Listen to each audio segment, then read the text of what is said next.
আমন্ত্রণ news 24 sports লাইটে আপনাদের সাথে আছি আমি শাহরিয়ার বাবু।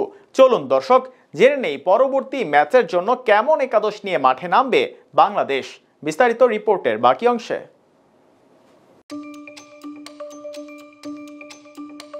এক রানের হারে স্বপ্ন ভেঙেছে নেপালের। দক্ষিণ আফ্রিকার বিপক্ষে জয়ের খুব কাছে গিয়েও শেষ হাসি হাসা হয়নি রোহিত পোর্টেল, সন্দীপ লামিচানের। দুর্ভাগ্যের এই হারে বিশ্বকাপ থেকেও বিদায় নিতে হয়েছে তাদেরকে। বাংলাদেশের বিপক্ষে পরের ম্যাচে জয় পেলেও তাদের পয়েন্ট থাকবে 3, যেখানে আগেই 4 পয়েন্ট নিয়ে 2-এ আছে বাংলাদেশ দল। নেপালের বিদায় হলেও গ্রুপ ডি থেকে নাটকীয়তা শেষ হয়নি।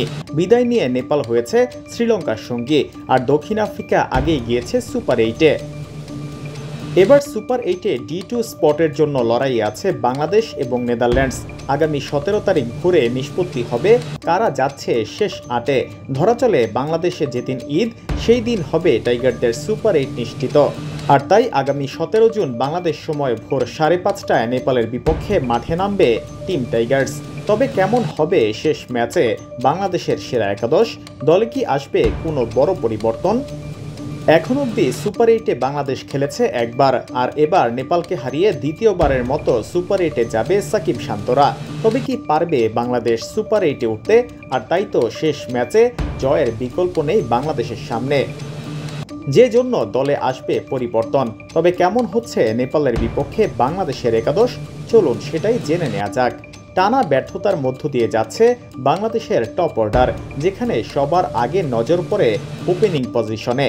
সৌম্য সরকার, নাজমুল হোসেন শান্ত কেউই পাচ্ছেন না রানের দেখা, যদিও শেষ ম্যাচে রানের দেখা পেয়েছেন আরেক ওপেনার তানজিদ তামিম, আর তাই তাকে বসানোর নেই কোনো সুযোগ। সেক্ষেত্রে তানজিদের সঙ্গে দেখা যেতে পারে সৌম্য সরকারকে, আর অধিনায়ক নাজমুল হোসেন শান্ত যাবেন তার আগের পজিশনে। সৌম্য সরকার যদি দলে সুযোগ পায় তাহলে জায়গা হারাবেন লিটন কুমার দাস। 3 নম্বরে ব্যাটিং করবেন রানখরায় থাকা ক্যাপ্টেন নাজমুল হোসেন শান্ত, শুধুমাত্র অধিনায়ক হওয়াতে দলে টিকে আছেন তিনি। 4 নম্বরে ব্যাটিং করবেন আলোচনা সমালোচনার তুঙ্গে থাকা সাকিব আল হাসান। টানা ব্যর্থতার পরে শেষ ম্যাচে দারুণ এক ইনিংস উপহার দেন তিনি। ডাচদের বিপক্ষে তুলে নিয়েছিলেন নিজের অর্ধশতক, 46 বলে করেছিলেন 64 রান।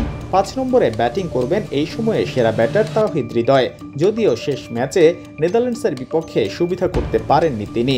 তবে হৃদয় জানেন কিভাবে রানে ফিরতে হয়। 6 নম্বরে বাংলাদেশের স্বস্তির নাম মাহমুদুল্লাহ রিয়াদ, বারবারই দলকে একাই টেনে নেওয়ার দায়িত্ব কাঁধে তুলে নিয়েছেন। এছাড়াও বল হাতে দারুণ সময় পার করছেন মাহমুদুল্লাহ। 7 নম্বরে উইকেট কিপার হিসেবে দেখা যাবে জাকের আলী অনিককে, এবং একজন স্পিনার হিসেবে দলে শেখ মেহেদী ও রিশাদের ভেতরে থাকবেন যে কোনো একজন, আর বাকি 3 জন ফাস্ট বোলার হবেন তাসকিন আহমেদ, মুস্তাফিজুর রহমান ও শরীফুল ইসলাম। এক্ষেত্রে তানজিম সাকিবকে বসাতে পারে টিম ম্যানেজমেন্ট। সম্ভাব্য এমন একাদশ নিয়েই নেপালের বিপক্ষে মাঠে নামবে টিম টাইগার্স।